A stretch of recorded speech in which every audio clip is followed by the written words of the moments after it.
Am I the a-hole for ghosting my fiancé after she called the police on me and lied? I just need a place to vent about what happened recently and to seek advice on how to move forward.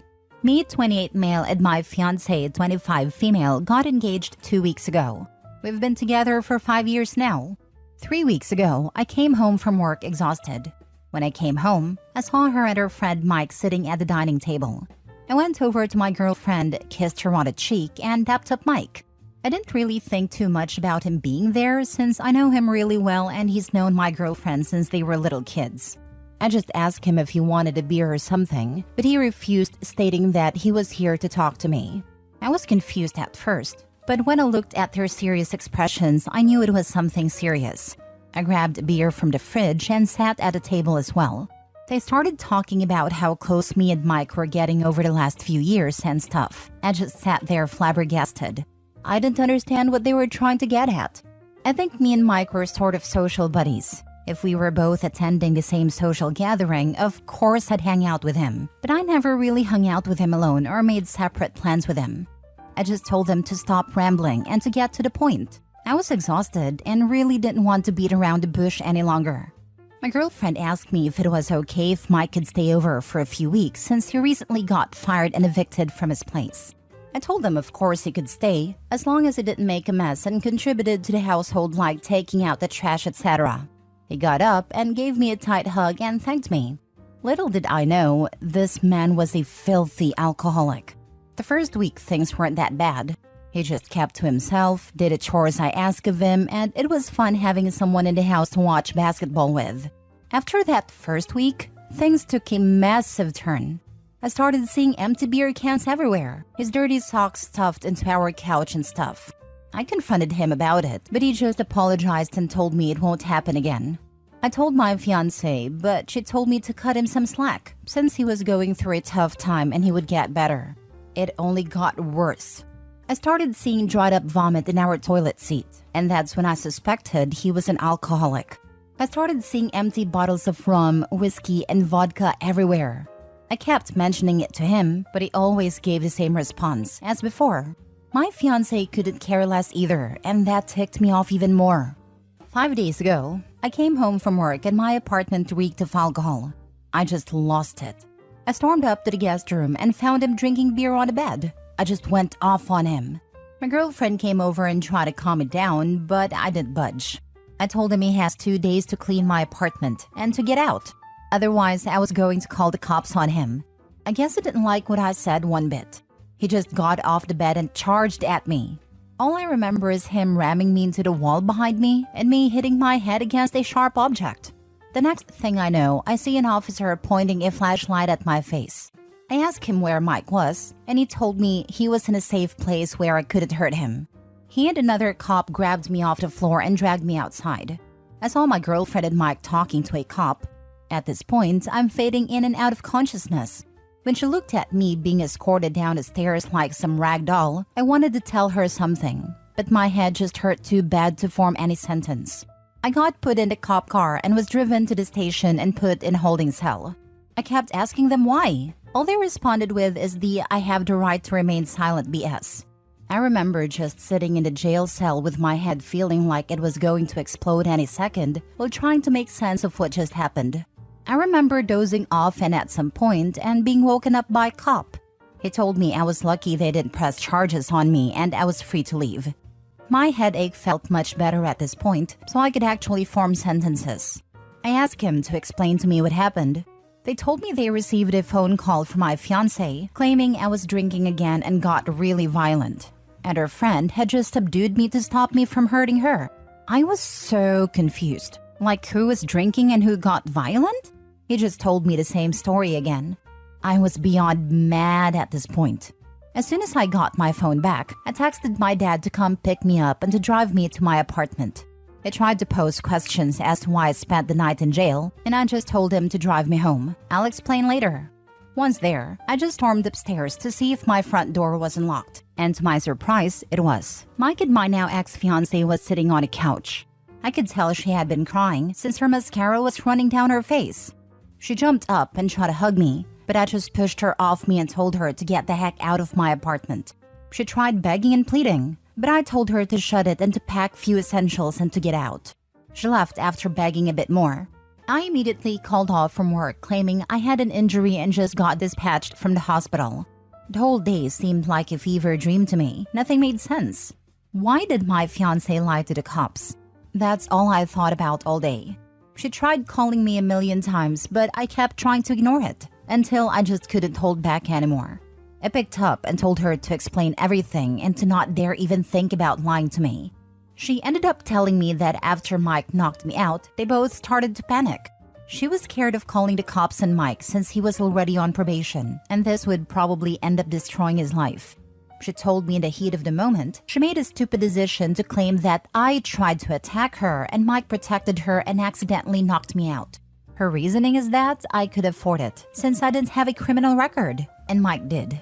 I didn't want to hear anymore and just hung up. She texted me all kinds of apologies and tried to call many more times, but I was done. After I started randomly throwing up, I went to the hospital the day after and found out I had a concussion and would be forced to stay home for the next month. I'm beyond hurt by this. Why would she choose her friend over me? Why did she try and ruin my life to try and save her friend? She tried coming over several times a day, but I never even dared to answer her. I've blocked her and everything. But today I got a text from her mom claiming she tried overdosing on painkillers yesterday and was in the hospital. All she wanted was to see me again. This has made me sort of regret ignoring her. I haven't responded to her mom or anyone for a fact. The only person besides those involved who knew are my dad and my mom is taking care of me at the moment.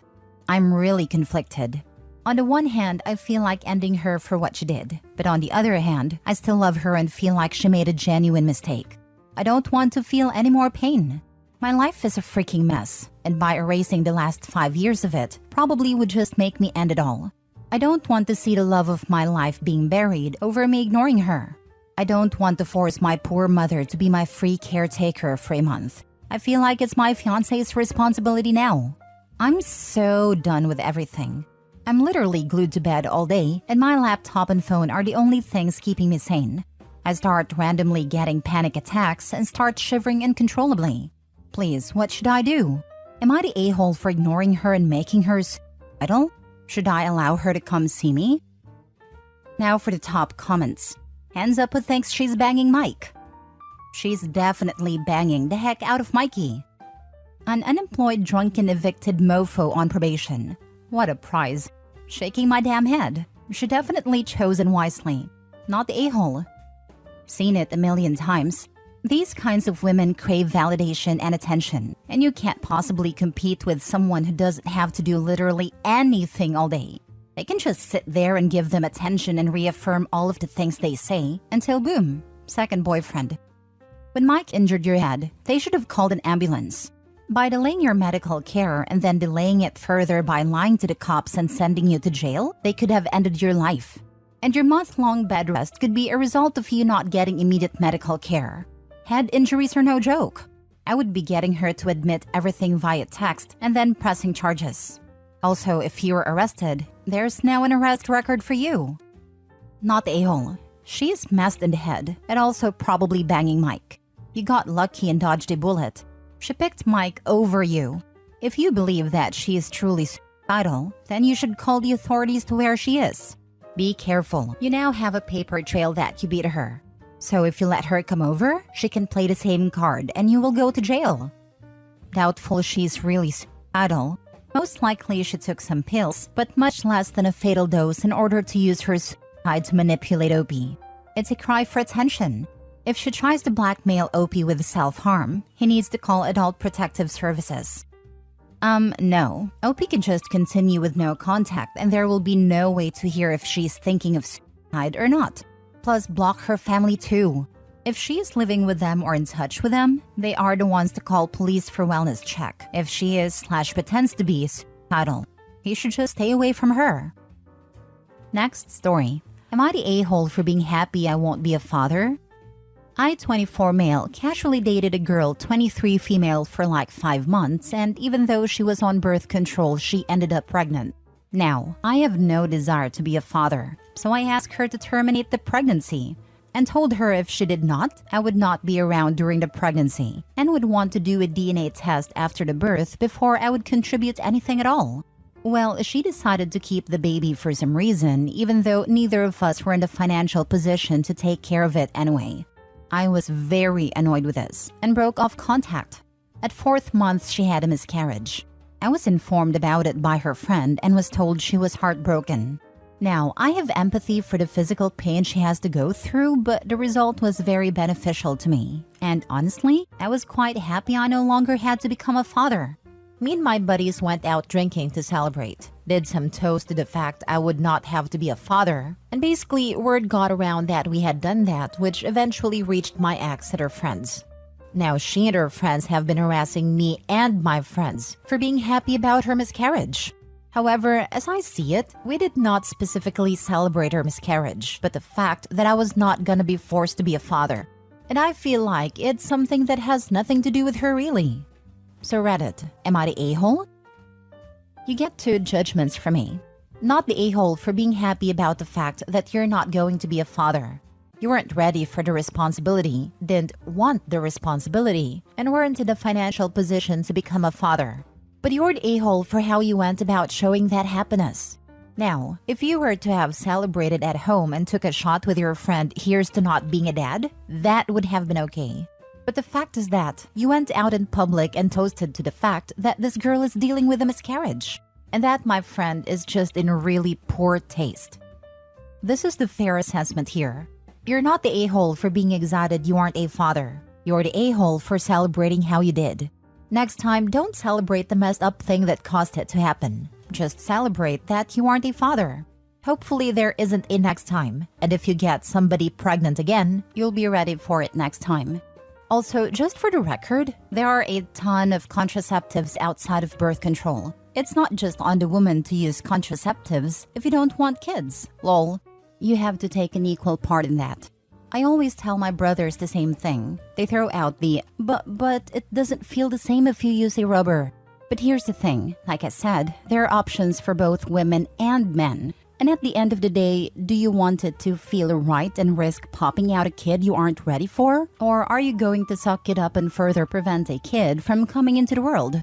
Food for thought. Anyway, have a good day, OP. And please, if you get the chance to legitimately apologize, you should. If you don't want to be a father, then get a vasectomy or wear rubbers. You need to become responsible for your own birth control, sir. He is 100% responsible for where his seeds ends up. When he chooses the climax inside of a woman, he has chosen pregnancy. Even if she is on hormonal BC, has an IUD or anything else, he is choosing to risk pregnancy and deserves 100% of the consequences. If he does not want to risk pregnancy, he should get a vasectomy and or use rubbers. Yeah, it's completely irrelevant if their partner has an IUD or busy pills or whatever. If men don't want to risk pregnancy, they should always be wearing protection, 100% of the time. Last story. Am I the a-hole for using hall passes my wife gave me? Okay, I am in a tough situation right now. My wife had a 6-month affair in the 7th year of our marriage and got caught. It was a shocking and devastating thing, obviously. She offered me 1 hall pass for each month of her affair. It took years of marriage counseling to get back where we were previously. I used the hall passes my wife gave me at the beginning of the reconciliation. I slept 3 times each with 2 different women without my wife knowing. When she gave me the passes, she put several rules. 1. She should not know the use of hall pass unless she asks. 2. I should answer her questions honestly and in detail if she asks. 3. Protection is a must. 4. No emotional connection. I obeyed all these rules, and I'm going to be very honest here. It helped me subside the resentment I had towards her. That is just how getting even feels, I guess. Not that it's a great thing, but it's a fact. It has been 5 years since everything, and we were doing great. Last week, she decided to ask me about the hall passes out of nowhere. I was honest with her as she asked. I answered every question she asked. Maybe I shouldn't have been honest thinking now. She does not even look me in the eyes now and in a depressive state. I know this calls for another marriage counseling for us and maybe individual counseling too. I did not even remember the hall passes in women before she asked, but I feel like crap now. Was I the a-hole? Now for the comments. She cheated so you felt like crap. She felt crap and said something that would resolve her guilt and would make you feel like you got one back on her. You have gone and had a good bang, and she now feels horrible, like how you felt. So two people feel crap now. Surprise, surprise. Why am I laughing? She got what she gave you. I mean, she didn't even. He slept with two people with her permission and all within the rules she set out. She cheated on him for 6 entire months. Yeah, I was going to say, she cheated fully, emotionally and physically, and much more than 6 times. Letting him sleep with different people 6 times isn't even close to getting even. If he wanted that, he should have had a full-blown 6-month affair. What would that have even accomplished? If he wanted to get even, he should have divorced her. Marriage isn't something you keep score in for the behavior. Not the a-hole. This is why you don't ask questions you don't want answers to. Up until now, the whole passes were hypothetical. If things improved to the point of being great between the two of you, she might have had hoped that you never used them. But she asked, and you were honest. She can no longer pretend you haven't been with someone else. These are the consequences of her actions. She needs to come to terms with the fact that she started this. She cheated. She offered you whole passes. She could have walked away years ago after cheating. She chose to stay. I guarantee you, she wasn't thinking it would hurt this much when she made the offer.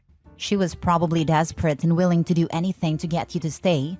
I know you were not asking for advice, but I highly suggest you book the couples therapy ASAP. This isn't a typical case of cheating. You are both adults that came to an agreement. How you navigate your relationship going forward is up to the both of you. She didn't think he would use them. They were the empty words of a cheater. Yep, manipulative cheater doing what they do best, then getting upset over it. He still has no idea how much he cheated. Catching your partner once doesn't mean they cheated once. Doesn't mean they stopped cheating either. I love the no emotional connection rule when she had a 7-month affair. She's just an all-around terrible person. Yep, you can't have an actual relationship that would be unfair to me. Your totally faithful wife who would never do that. Honestly, I'd actually be angry as hell at her reaction. Why are you upset? Did you give me these whole passes believing I'd never use them? Were they a tactic to manipulate me back into this marriage? Did you never care for my feelings or the damage you did, and this was just another lie you made to get what you wanted?